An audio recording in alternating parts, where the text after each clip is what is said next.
Você já teve vontade de simplesmente desaparecer? Não morrer, não sumir para sempre. Só sair um pouco de cena, ficar quieto, observar, não responder, não postar, não opinar, só ficar em paz. Se sim, talvez você esteja começando a entender a arte de desaparecer. No mundo de hoje, onde todo mundo quer ser visto, ouvido, curtido e notado, desaparecer virou um ato de rebeldia. Desaparecer é revolucionário. Enquanto os outros gritam, você silencia. Enquanto os outros correm atrás de aprovação, você vira as costas. Enquanto os outros querem palco, você quer um banco na sombra. E isso é poder. O mundo não para de gritar. Vivemos num mundo barulhento, notificações, opiniões, comparações, discussões, gente falando o tempo todo, sobre tudo, mesmo sem saber nada. O filósofo Pascal já dizia: toda a infelicidade dos homens vem de uma só coisa: não saberem ficar quietos em um quarto. Hoje, isso ficou ainda mais claro. Ninguém aguenta mais o próprio silêncio. É por isso que tanta gente fala tanto. É por isso que ninguém ouve. É por isso que a ansiedade virou a norma. A gente vive bombardeado por estímulos,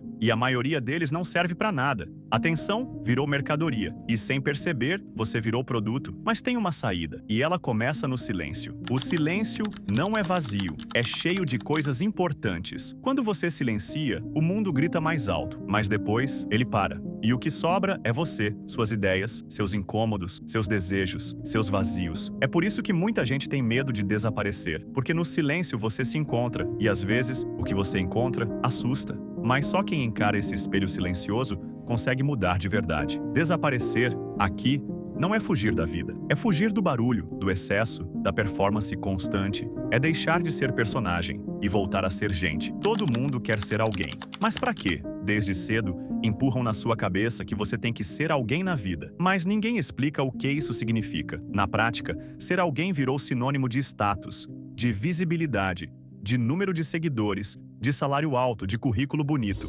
Mas ser alguém é diferente de ser você. E quando você começa a desaparecer um pouco das expectativas dos outros, você começa a aparecer para você mesmo. Você percebe que não precisa provar nada. A liberdade não tá em se destacar, tá em não precisar. Os sábios sempre sumiram. Lao Tse, o criador do Tao Te Ching, simplesmente sumiu no deserto. Diógenes, o cínico, vivia num barril e desprezava qualquer tipo de fama. Buda largou o palácio. Jesus foi pro deserto.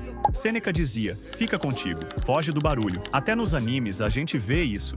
Jiraiya, Zarathras, Mestre Kami, todos os sábios somem por um tempo antes de voltarem transformados. Porque o silêncio cura, o silêncio revela. Os verdadeiros mestres não fazem barulho. Eles falam pouco e quando falam, a gente escuta. Porque a autoridade deles não vem da gritaria, vem do silêncio que eles conquistaram por dentro. Desconectar é o novo superpoder. Hoje em dia, se você consegue ficar um dia sem celular, você é praticamente um monge. A verdade é que a gente vive viciado em distração. E sumir por um tempo da internet, das redes, das conversas inúteis, é uma desintoxicação da alma. Você não precisa avisar ninguém, não precisa fazer post de "estou me afastando por um tempo". Só vai, silenciosamente. Desativa o que tiver que desativar. Sai do grupo, silencia o caos. Vai tomar um café sozinho. Vai caminhar, vai respirar, vai viver. Ninguém precisa saber. Porque quando você desaparece do mundo, o mundo começa a fazer menos sentido. E isso é bom. Você começa a ver que muita coisa era barulho disfarçado de importância. Sumir para voltar. Diferente. Desaparecer também pode ser um ritual. Você some, não para se isolar para sempre, mas para voltar diferente. Mais calmo, mais maduro, mais lúcido, menos carente, menos reativo, menos dependente do olhar do outro. É o que os estoicos chamavam de ataraxia, a tranquilidade da alma. E ela só vem quando você aprende a se bastar. A maioria das pessoas vive esperando aplausos, mas o sábio já se aplaude em silêncio. Sumir dos lugares que te fazem mal. Às vezes, desaparecer não é metafórico. Às vezes, é literal mesmo. Sair daquele grupo, afastar de certas pessoas, parar de ir em certos lugares. Sumir não é covardia, é autopreservação. A lagarta precisa sumir no casulo antes de virar borboleta. E ninguém chama ela de fraca por isso. Você também pode. Se o ambiente te suga, desaparece. Se a pessoa te destrói, desaparece. Se o ciclo te prende, desaparece. Quem tem medo de sumir, vive preso na obrigação de estar sempre presente. Mas presença sem propósito